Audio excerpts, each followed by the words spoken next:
Hello நண்பா, welcome to day 5 of becoming digital marketer. இன்னைக்கு நம்ம சேனல் எதை பத்தி பார்க்க போறோம் அப்படின்னா, சோஷியல் மீடியா மார்க்கெட்டிங் அப்படின்னா என்ன அப்படின்றத பத்தி தான் பார்க்க போறோம்.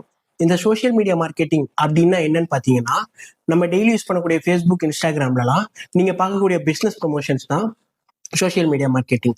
இன்னும் சிம்பிளா சொல்லணும்னா, நம்ம இந்த ஃபேஸ்புக், இன்ஸ்டாகிராம்ல உங்களோட பிசினஸ் ப்ராடக்ட்ஸை பத்தி போஸ்ட் போடுறது, ரீல்ஸ் மேக் பண்றது, ஆட்ஸ் மேக் பண்றது, இதெல்லாமே சோஷியல் மீடியா மார்க்கெட்டிங்.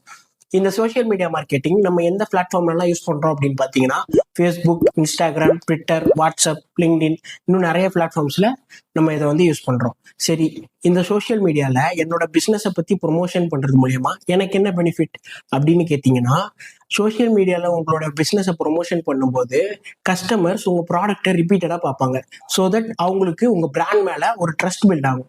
அந்த ட்ரஸ்ட் எல்லாமே உங்களோட சேல்ஸை இன்க்ரீஸ் பண்ணும். இதனால தான் சோஷியல் மீடியா மார்க்கெட்டிங் உங்களுக்கு நிறைய பெனிஃபிட்ஸை கொடுக்கும். ஸோ இந்த வீடியோ உங்களுக்கு யூஸ்ஃபுல்லாக இருந்திருக்கும் நான் நம்புறேன். அடுத்த வீடியோவில் உங்களை வந்து சந்திக்கிறேன். டாடா பாபாய்.